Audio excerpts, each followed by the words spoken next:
Question number 20, ऊपर के प्रश्न 19 की परिस्थिति लें।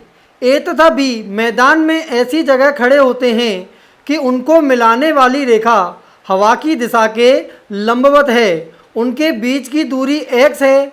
पिछले प्रश्न के उत्तरों का उपयोग कर x, v तथा u के पदों में वह समय अंतराल t निकालें जितनी देर बाद a के बजाय ड्रम को b सुनता है। तो देखो इसमें हवा ध्वनि की चाल v है और हवा की चाल क्या है u।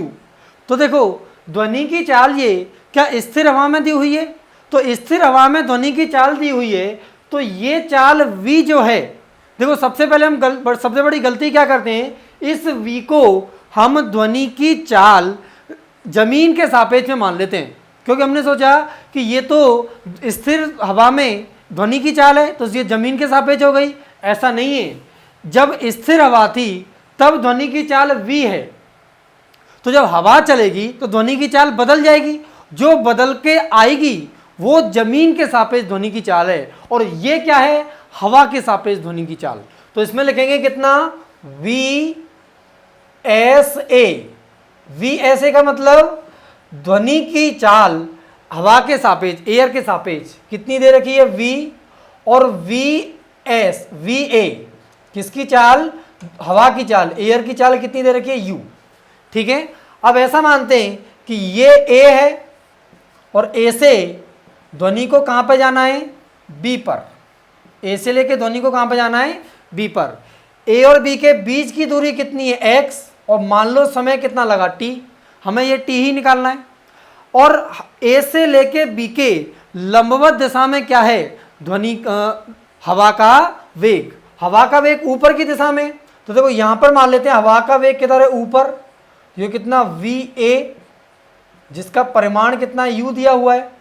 ठीक है, अगर हम a पर ध्वनि को उत्पन्न करें, ये b पर अगर इस रास्ते से जाए तो ये मान लो ऐसे जा रही है, लेकिन हवा उसको ऊपर ले जाएगी तो ये कभी यहां पहुंच जाएगी करीब। तो हमें ध्वनि को b तक ले जाना है, तो ध्वनि जो इस दिशा में चल रही होगी, जो इस दिशा में चल रही होगी, वी एस जमीन के सापेक्ष ध्वनि का वेग, और उस ध्वनि को अगर ये वी ए बी पर ले आए तो वही ध्वनि ए से उत्पन्न हुई बी सुनाई देगा। जो ए से ध्वनि उत्पन्न हुई जो इधर जा रही थी उसको हवा ऊपर ले आएगी, और अगर बी पर पहुंच गई तो वही ध्वनि बी को सुनाई देगी। जो सीधी ध्वनि जब निकाली थी वो तो ऊपर चली जाएगी हवा की वजह से। तो ये कितना वी एस और ये कितना है वी ए, ये वी एस ए है। ये क्या है, वी एस ए। ये हवा के सापेक्ष ध्वनि का वेग है, और ये वी ए, ये वी एस। अब ध्यान से देखो, जमीन के सापेक्ष ध्वनि का वेग क्या इधर होना चाहिए, ये कितना है वी एस ए, वी एस। जमीन के सापेक्ष ध्वनि का वेग इधर होना चाहिए। ठीक है, तो देखो यहां से निकालें कितना वी एस ए, ये कितना हो जाएगा v S minus V A. यहां से अगर वी एस जमीन के सापेक्ष ध्वनि का वेग निकालना है तो ये जाएगा वी एस ए प्लस वी ए। ठीक है, ये हो जाएगा। अगर हम यहां से देखो वी एस और वी ए के बीच में कोण कितना है, 90 डिग्री। वी एस और वी ए के बीच में कोण कितना है, 90 डिग्री।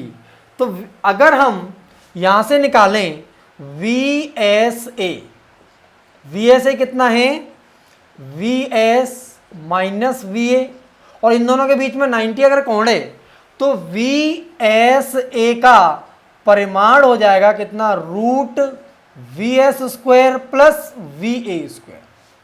ठीक है, वी एस ए कितना है, v equal to root v s square हमें निकालना है, v s square plus v a कितना है u। जब इधर कर देंगे तो v स्क्वायर हो जाएगा v s square plus u का स्क्वायर।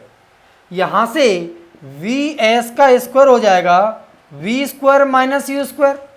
अब देखो वी एस इस दिशा में वेग निकाल लिया, दूरी पता है समय निकालना है। तो समय हो जाएगा समय बराबर दूरी बटे चाल, दूरी बटे चाल।